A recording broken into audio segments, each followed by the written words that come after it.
2018 പ്രളയവും കോവിഡ് മഹാമാരിയൊക്കെ മുൻകൂട്ടി പ്രവചിച്ചിട്ടുള്ള ആളാണ്. അല്ലാതെ നിന്റെ കെട്ടിയവനെ പോലെ സ്വന്തം ഭാവിയോ ഭൂതമോ വർത്തമാനമോ തിരിച്ചറിയാനോ പ്രവചിക്കാനോ പറ്റാത്ത സ്വാമിയല്ല.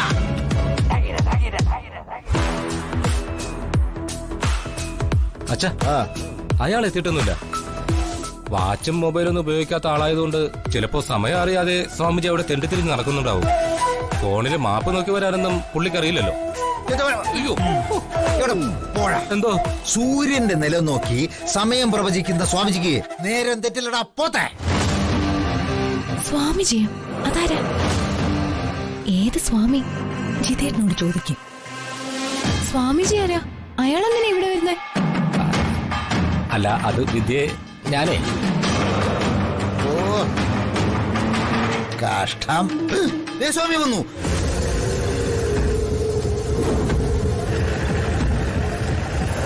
സ്വാമി സ്വാമി സ്വാമിയേ സ്വാമി.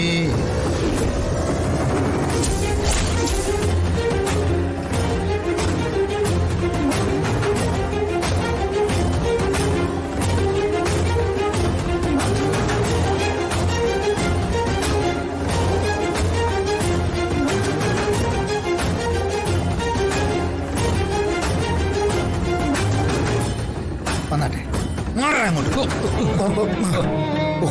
ഒന്ന് നേരെ വിരിച്ചിടാനായിട്ട്. ആസനസ്ഥനായാലും സ്വാമിജി ആ പാതാരബിന്ദങ്ങൾ ഒന്ന് കാണിക്കൂ. നമോവാകം സ്വാമിജി. തെരഞ്ഞെടുപ്പ് അടുത്തു അല്ലേ? ത്രികാലജ്ഞാനി. 4 കൊല്ലങ്ങൾക്ക് മുമ്പ് നമ്മൾ തമ്മിൽ കണ്ടിരുന്നു. ഓർമ്മയുണ്ടോ കുറുപ്പേ? മറക്കാൻ പറ്റുമോ സ്വാമി? ഞാനന്ന് വന്ന് സ്വാമിയെ നേരിട്ട് കണ്ടിരുന്നു. അന്ന് സ്വാമി പ്രവചിച്ചായിരുന്നു തോൽവിയാണ് ഫലമെന്ന്. മറിച്ചായിരുന്നോ സംഭവിച്ചത്? അല്ല, തോൽവി തന്നെയായിരുന്നു. 1,90,000 വോട്ടിന്. തോൽക്കുമെന്ന് മാത്രമല്ലല്ലോ ഞാൻ പ്രവചിച്ചത്. അല്ല, കെട്ടിവെച്ച കാശും നഷ്ടപ്പെടുമെന്ന് പറഞ്ഞായിരുന്നു. അതുപോലെ തന്നെ സംഭവിച്ചു. പിന്നെ എന്റെ മകൻ ജഗൻ സ്വന്തം ഇഷ്ടപ്രകാരം. അറിയാം.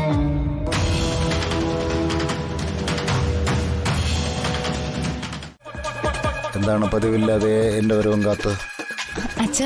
അച്ഛനോടൊരു കാര്യം പറയണമായിരുന്നു. പറ. ജിതേട്ടനത് പറയാനൊരു മടി.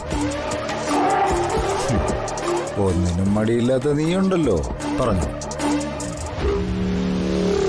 നീ പറഞ്ഞാലും എനിക്ക് കേൾക്കാം. എന്റെ ചെവിക്ക് ഒരു കുഴപ്പമില്ല. ആ കോൺട്രാക്ടർ അച്ഛനെ ഏൽപ്പിക്കാൻ ജഗന്റെ കയ്യിൽ കൊടുത്ത് 2 ലക്ഷം രൂപയില്ലേ? 2 ലക്ഷം രൂപ. അത് ജഗൻ അവന്റെ അമ്മായി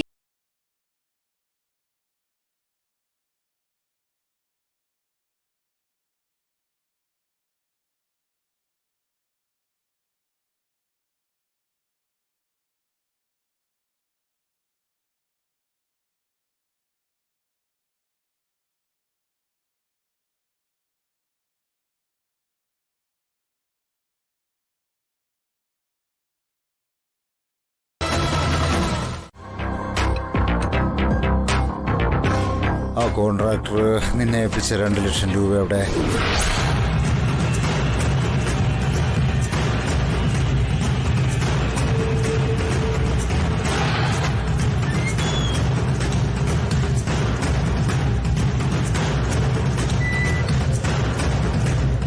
അത് വെച്ചാ ഞാനതൊന്നും മറിച്ചു. തിരിച്ചു തരാം. മറിച്ചെന്നോ? ആരോട് ചോദിച്ചിട്ട്?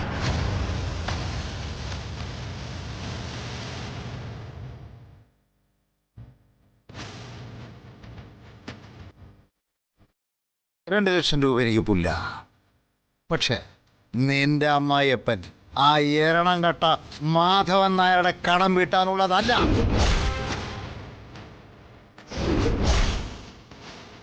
എന്റെ പണം.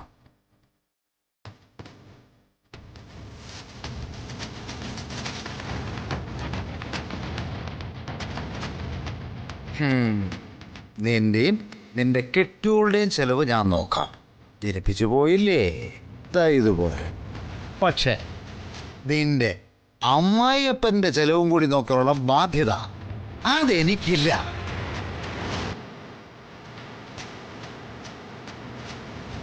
അല്ലേ 2 ലക്ഷം രൂപയ്ക്ക് വെറുതെ കളയാന്ന് വെച്ചാ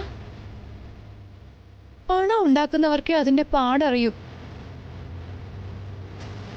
ഏട്ടത്തിക്ക് അത്രയ്ക്ക് അങ്ങ് നോവണ്ട.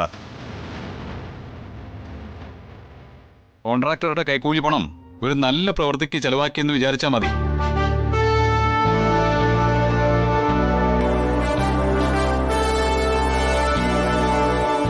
നന്മയുള്ള പ്രവൃത്തി ആയതുകൊണ്ട് അതിന്റെ പുണ്യം അച്ഛനും കിട്ടും.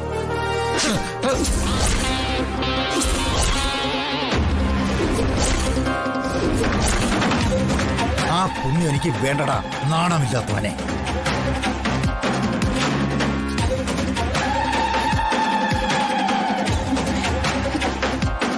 എന്തിനാ ജഗ, എന്തിനാ എനിക്ക് വേണ്ടി ഇങ്ങനെ? സമാധാനം ആയോടി നിനക്ക്? ഞാനൊരു അമ്മയാ.